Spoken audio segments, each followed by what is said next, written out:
Дагы бир улуу падышачылык көп жылдар бою Орто Азия аймагы жана анын чет жагында бийлик жүргүзгөн. Бул Кушан падышачылыгы. Дал ушул жерде шаарлар негизделип, сугат тутуму курулуп жана Индия багындырылган.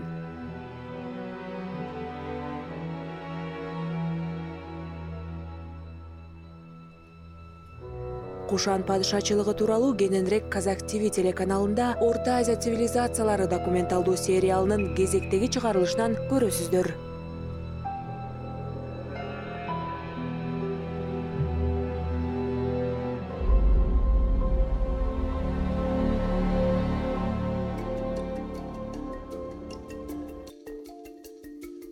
Кушан падышачылыгы биздин замандын башында Борбор Азиядагы эң табышмактуу падышачылыктардын бири болуп саналат. Бул мамлекет Кытайдан Римге чейинки ошол мезгилдеги түрдүү элдердин жылнаамаларында жазылып калтырылганы менен окумуштуулар ал тууралуу 19-кылымдын ортосунда гана эллинистик тыйындарда Кушан башчыларынын аттарын кезиктиргенде гана билишкен. Азыркы күнгө чейин Кушан падышачылыгы ким тарабынан негизделип, бул адамдар Борбор Азияда кандай пайда болгону белгисиз. Эмесе биз муну изилдеп көрөлү.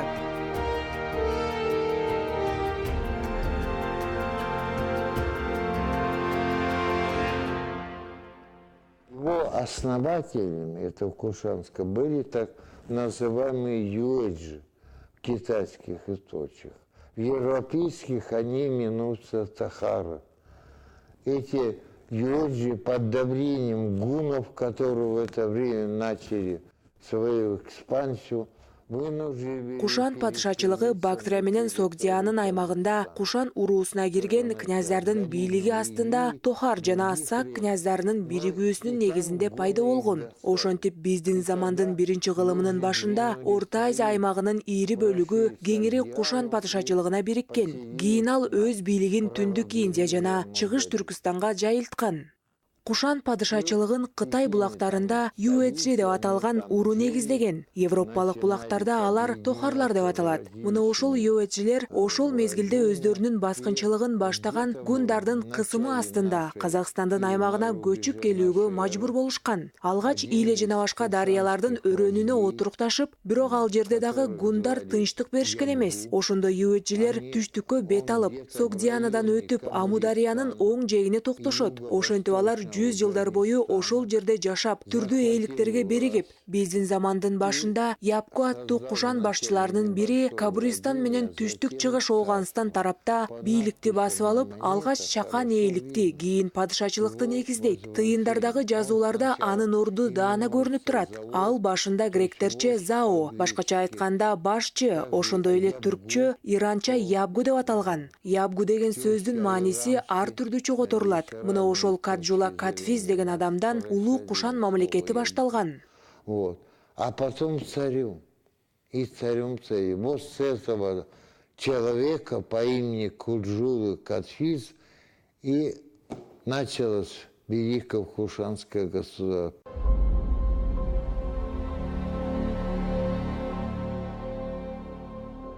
Держава Кушанов была одной из самых великих. Кушандардын мамлекети ошол мезгилдеги улуу падышачылыктардын бири болгон. Ал түрдүү коомдук түзүлүштөгү көп сандаган мамлекеттерди басып алган. Анын курамына кул ээлөөчүлүк мамилелер өнүккөн бай соода шаарлары, түшүмдүү мол берүүчү айдоо жерлери бар аймактар, күнүмдүк турмушунда баштапкы коомдук түзүлүштү сактап калган эркин коомдор менен Кушан мамлекетинин негизделиши бүтүндөй аймакта кул ээлөөчүлүк түзүлүштүн өнүгүүсүнө түрткү берген.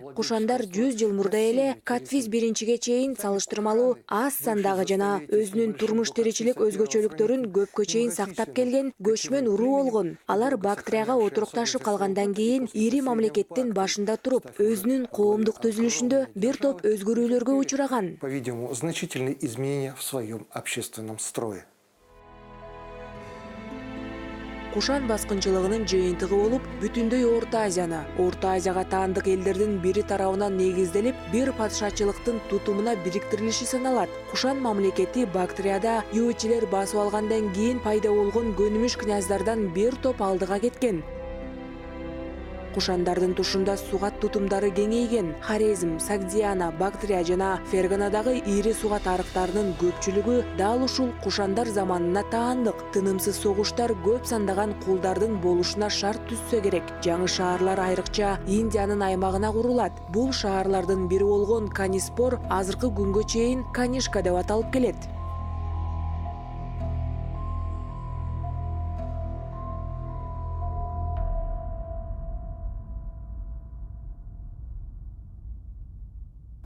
Они использовали местные кадры и очень быстро смогли влиться вот во всю эту систему, и поэтому могли осуществлять эффективное управление. Скажем, вот по источникам мы знаем о истории Масуда, о Байхаки, который был свидетелем и Биздин замандын башында Япко аттуу кушан жетекчилеринин бири Кабуристан менен түштүк чыгыш Ооганстан тарапта бийликти басып алып, алгач чакан ээликти, кийин падышачылыкты негиздейт. Тыйындардагы жазууларда анын орду даана көрүнүп турат. Ал башында гректерче Зао, башкача айтканда башчы, ошондой эле түркчө, иранча Ябгу деп аталган. Ябгу деген сөздүн мааниси ар түрдүү чоготорулат. Мына ошол Каджула Кадфиз деген адамдан улуу кушан мамлекети башталган. И они там что-то обсуждают и говорят, вот эти наши местные что-то хотят как-то ввести в заблуждение. То есть это была такая двуязычная среда, но главным, так сказать, достоинством вот этих вот новой власти было то, что она могла очень эффективно использовать местные знания, силы, кадры. Дагы бир жоромол боюнча кушан падышачылыгы көчмөн Индо-Иран Тохар эли тарабынан негизделген. Алар учурда Кытайдын автономдуу Синьцзян аймагы жайгашкан жерден жер которуп келишкен. Википедия. Кушан падышачылыгы Канишка башкарып турган убакта эң күчтүү мамлекетке айланып, өз аймагын чыгышты көздөй кеңейтет. Муну менен ал Индияда өз бийлигин бекемдетип, борбору Бактриядан Пешаварга көчүрүлөт. Кушан падышачылыгы теократиялык мамлекет болгон. Мамлекеттик жана диний бийлик падышанын колунда болуп, ал бир эле учурда мамлекет башчысы жана башкы диний жетекчи дагы болгон. Бул негизги ролду айылдык коомдор ойноп жана патриархалдык кулдардын эмгеги колдонулган мамлекет болгон.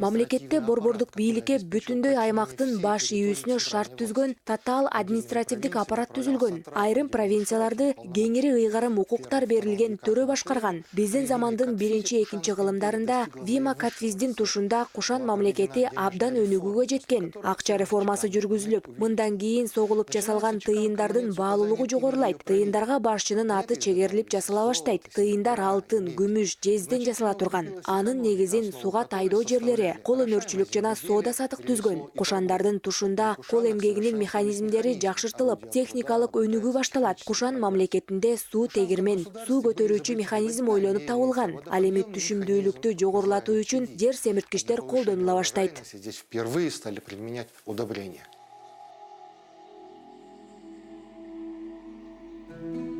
Жергиликтүү сооданын таасири терең болгон. Ал көчмөндөр менен дыйканчылык аймактарынын жашоочулары ортосунда жүргүзүлгөн. Көчмөндөр шаардын базарларына эт, жүн, тери алып келишип, дыйканчылык азыктарын сатып алышкан. Эл аралык сооданын өнүгүшү тышкы карым-катнаштын өсүшүнө түрткү берген. Биздин замандын 99-жылы Кушан элчилиги Римге барат. Кушандардын сүрөтүн Троян түркүгүнөн көрүүгө болот. Кушан элчилиги Римде Адриан, Антонин Пийдин тушунда дагы болгон.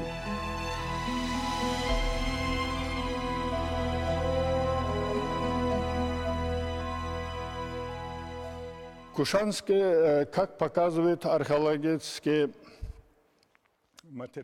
Кушан падышачылыгы археологиялык материалдар менен жазма булактарга караганда Борбор Азиянын аймагында айрыкча Амудария жана Сыр дарыянын жээгинде жайгашкан өнүккөн цивилизация болгон. Бул бардыгына маалым, андыктан буга кеңири токтолуунун зарылчылыгы жок. Развитая цивилизация. Это всем известно, об этом даже можно не останавливаться.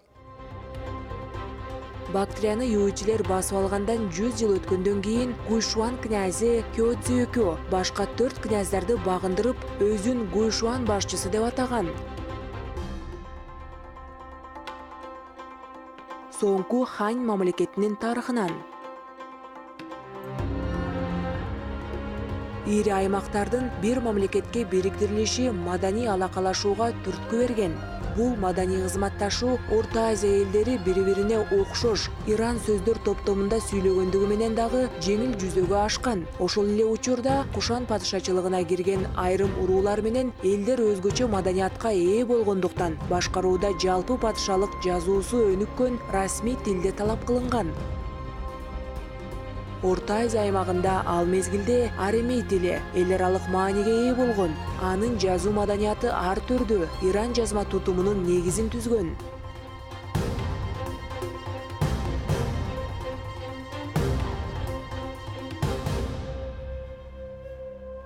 Нигде синкретизм не проявился столь ярко, как в области религии. Об этом можно судить главным образом по монетам. Синкретизм дин тармагындагыдай эч жерде айкын өнүккөн эмес. Тыйындарды карап ушундай бүтүм чыгарууга болот. Орто Азия аймагында ар кандай кудайларга сыйынышкан. Булар жергиликтүү Митра, Анахита, Сиавуш, Ахура Мазда, Зороастрий кудайы, гректердин Зевс, Гелиос, Селена, индиялыктардын Шива кудайы. Ар кайсы элдердин кудайларынын элестери синкреттүү биригишинин натыйжасында жергиликтүү кудайлардын дагы элестери өзгөрүүгө учураган. Мунун негизинде Иран жана Орто Азиялык Анахита гректердин Афродита кудайы менен айкалышып кеткен. Канишканын заманынан тартып буддизмдин таасири күч алган. Канишка борборду Сагдианадан Пешаварга которот. Индиядагы кошундар элиндер жана македониялыктар сыяктуу буддизмге өтүшү керек эле. Баскынчылар үчүн брахмандык Индияда орун жок болгон. Людям, независимо от их происхождения, должно было найти в Кушанах своих приверженцев.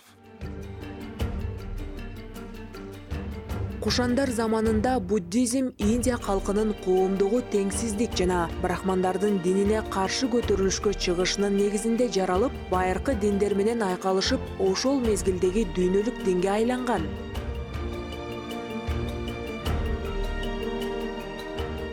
Кушан тыйындарында буддалык символдор пайда боло баштайт. Негизинен грек жазуулары менен коштолгон Будданын сөөлөкөтү чегерилген. Буддизм Бактрияга көбүрөөк таасир тийгизген. Канишканын буйругу менен 2-кылымдын башында Бактрияда чоң Будда ибадатканасы тургузулган.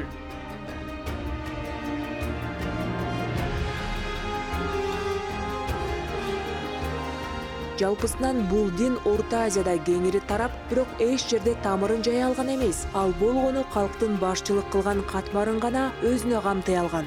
Буддизмдин жергиликтүү диндерге салыштырмалуу аз гана таасир тийгизгендигин жана акыры Орто Азия аймагынан жоголуп кетишин ушуну менен түшүндүрүүгө болот.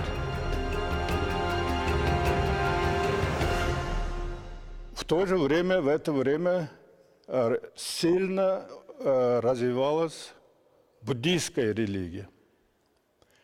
Кушанцы, именно кушанцы, также стали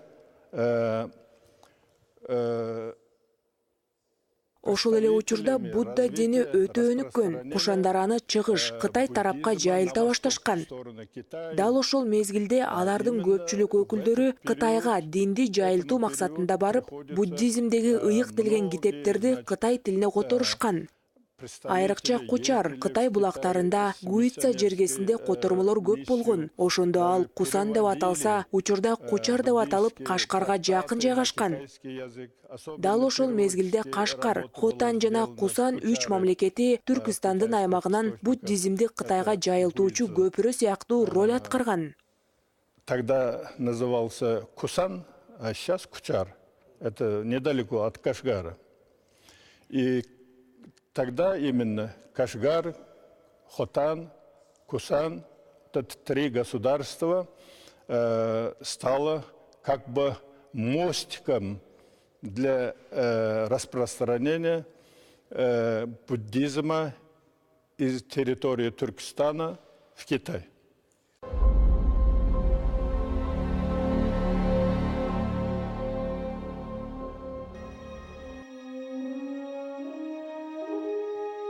Анын уулу Янгуэчен такты алып Индияны багындырган. Аны башкарууга өзүнүн кол башчыларынын бирин койгон. Ошондон тартып Юэчи күчтүү жана бай мамлекетке айланган. Коңшу мамлекеттер аны Гуйшуан мамлекети деп аташчу. Кытай хроникасындагы маалымат. Синкретизм нашел свое отражение и в искусстве. Синкретизм кушандар тушундагы искусствода өз ордун тапкан. Анын эстеликтери Орто Азия, Чыгыш Иранда жана Түндүк Индияда сакталып калган. Бул искусствону Гуадхар өнөрү деп дагы аташат, себеби анын көпчүлүк эстеликтери Түндүк Батыш Индиядагы Гандхара аймагында табылган. Бул жерде Канишканын борбору жайгашкан. Мындан тышкары греко-буддалык деп аташкан. Анткени ал буддалык тематикадагы эллинистик түзүлүштөрдү айкалыштырып турат. Бирок бул Орто Азиялык, ирандык, индиялык жана эллинистик формалардын аралашуусунун негизинде келип чыккан. Кушан мамлекетинин искусствосу болгондуктан аны кушандык деп атоо туура болот. Эллинистических форм.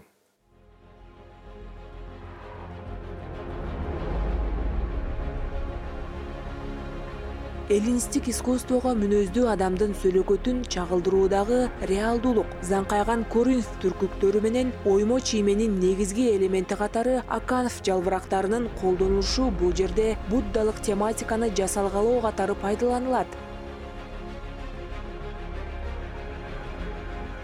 Синкретизмди Хорезмдеги Анахитанын, Грециялык Афродитанын түрүндө чагылдырган айкелдери.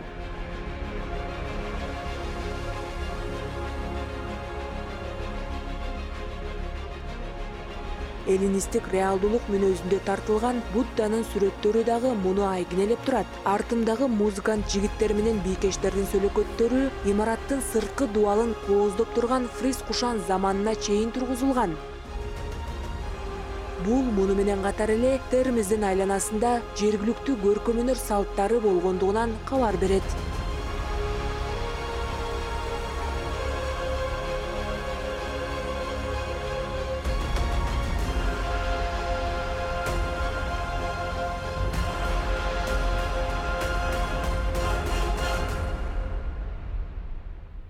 Арийцы, они очень гуманные были, цари гуманные были. Они относились к верованиям подчиненных с добром.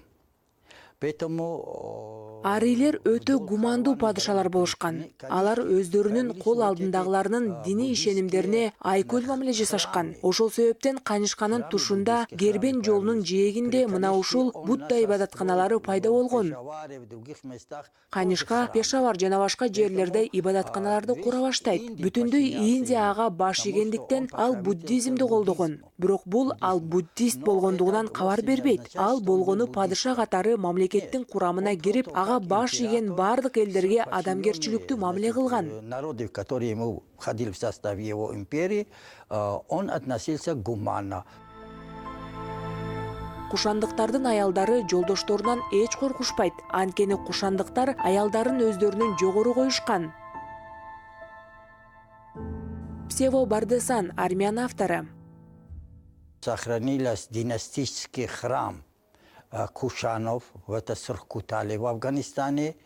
Там есть письмо этого Канишки о том, чтобы какой-то был засуха, храм покинули, там высохли колодцы. Оуганстандагы Саркуталда кушандардын ибадатканасы сакталып калган. Ал жерде кургакчылыкта ибадатканадагы кудуктар соолуп калгандыгынан улам адамдар аны таштап кеткендиги тууралуу Канишканын каты бар. Ал кудукту оңдоп түздөп, ибадаткананын ишин калыбына келтирүү менен кургакчылыкта адамдар өздөрү менен кошо көчүрүп кеткен кудайлардын айкелдерин ордуна кайтарууну буйрат. Ошол эле буйрукта грек тилинен арий тилине өтүү боюнча дагы эскертме бар. Арип гректердикине калтырылып, бирок байыркы Бактри тилин алар арий тили деп атайт. Тилчилердин маалыматы боюнча мына ошол тил 9-кылымга чейин сакталып, кийин дарий тили менен тажик тилинин негизин түзгөн. И этот язык Судя по данным лингвистов, до 9 века потом стал основой вот этого дарийского языка и современного таджикского языка.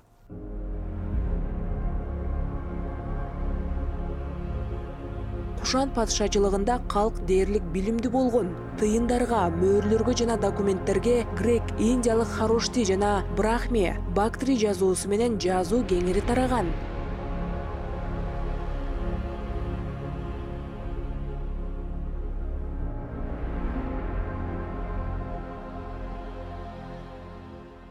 Впервые монеты из Кушана были обнаружены в 20-х годах 19 Кушанга таандык алгачкы тыйындар 19-кылымдын 20-жылдары табылган. Негизинен алар жезден жасалган. Бирок алтындар дагы кездешет. Тыйындардын бетине илимге белгисиз мамлекеттин башчыларынын сүрөттөрү менен ар кайсы элдердин кудайлар топтому чегерилген. Тыйындардагы жазуулар инди же грек тамгалары менен жазылып, бирок андагы сөздөр белгисиз стилге таандык болгон. Англиялык Кеннингем тыйындардын бетиндеги табышмактуу жазууларды чечмелөөгө аракет жасаган. Кийин ал Индиядагы археологиялык кызматты жетектеп калат. Окумуштуу ага тааныш бардык жазуулардын ичинен эң эскилери бул белгисиз стилде грек тамгалары менен жазылгандары деген бүтүмгө келген. Изилдөөчү Кудзула Катфиза, Вима Катфиза жана Канишка аттуу 3 башчынын аттары менен наамдарын окууга жетишкен. Айрым жазууларда падышалардын падышасы башкарган Кушан мамлекетинин аты дагы болгон. царей, так называемый Кушан.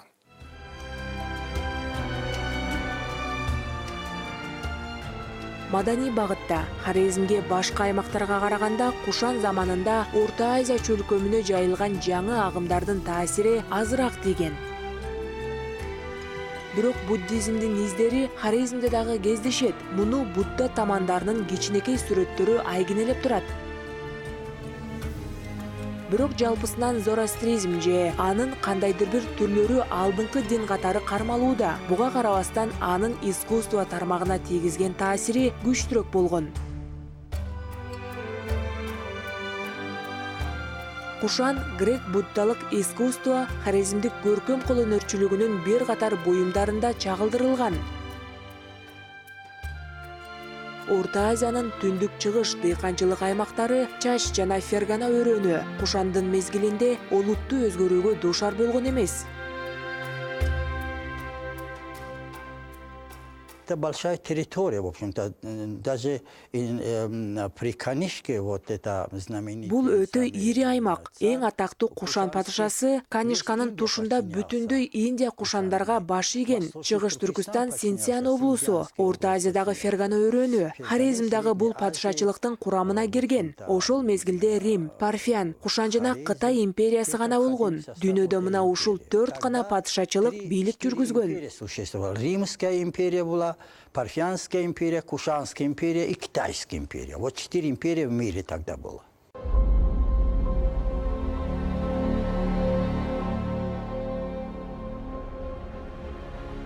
Кушан мамлекети бажы салымдарын киргизүүнүн негизинде ири кирешелерди алган. Баграм шаарындагы падышанын өкүлүнүн ордосун казууда Рим, Индия жана Кытайдан келген буюмдарга толгон казына табылган. Булар жолдон өткөн кербендерден салык иретинде алынган болушу керек. Википедия.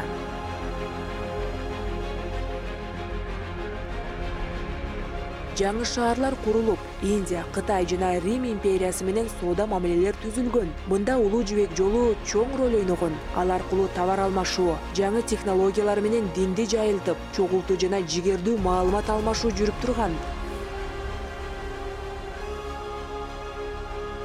Орто Азия үчүн улуу жибек жолу тез жана майнаптуу өсүп өнүгүүнүн ачкычы болгон. Орто Азиянын жибек жолу үчүн дагы мааниси зор эле. Ал маалымат топтоочу катары милдет аткарып, кийин ошол мезгилдеги жаңы технологиялар башка мамлекеттерге жеткирилген.